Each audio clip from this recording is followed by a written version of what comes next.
तेली सेनेने शिवसेनेला दिला जाहीर पाठिंबा।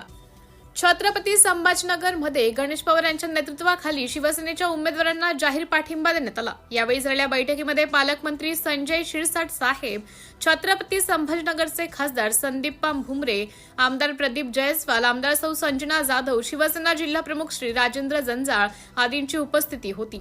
या बैठकीमध्ये तेली सेनेचे संस्थापक अध्यक्ष गणेश पवार यांची सामाजिक प्रचार प्रमुख म्हणून नियुक्ती करण्यात आली। तसेच तेली समाजाचे प्रश्न आणि समस्या सोडवण्यासाठी प्रयत्न करण्यात येईल असे वरिष्ठांनी सांगितले।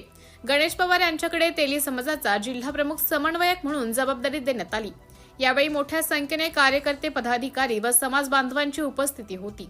गणेश पवार यांचा पक्षप्रवेश।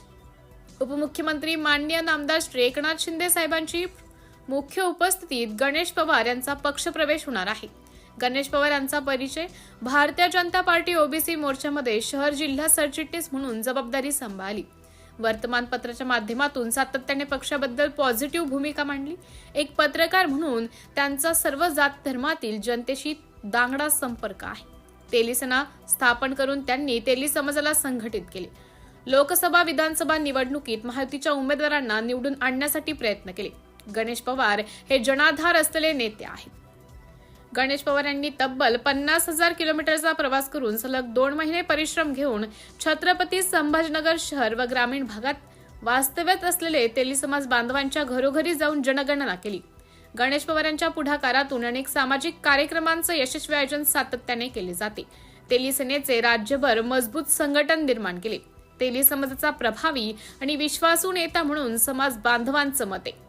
पाहूयात आपण गणेश पवार यांच्या प्रतिक्रिया। उपमुख्यमंत्री एकनाथ शिंदे साहेब हेच लाडकी बहीण योजनेचे खरे शिल्पकार असून त्यांनी लाडकी बहीण योजना सुरू करून खऱ्या अर्थाने महिलांचं आर्थिक हात मजबूत केले आहे। उपमुख्यमंत्री एकनाथ शिंदे साहेब हे खऱ्या अर्थाने सर्वसामान्यांचे आधारस्तंभ आहे। छत्रपती संभाजीनगर जिल्ह्याचे खासदार संदीपान भुमरे यांच्या मार्गदर्शनामध्ये जाहीर पाठिंबा देण्यात आला। त्यांच्याच माध्यमातून तेली समाजाचे प्रश्न व समस्या सोडवण्यात येईल असंही शेवटी गणेश पवार म्हणाले।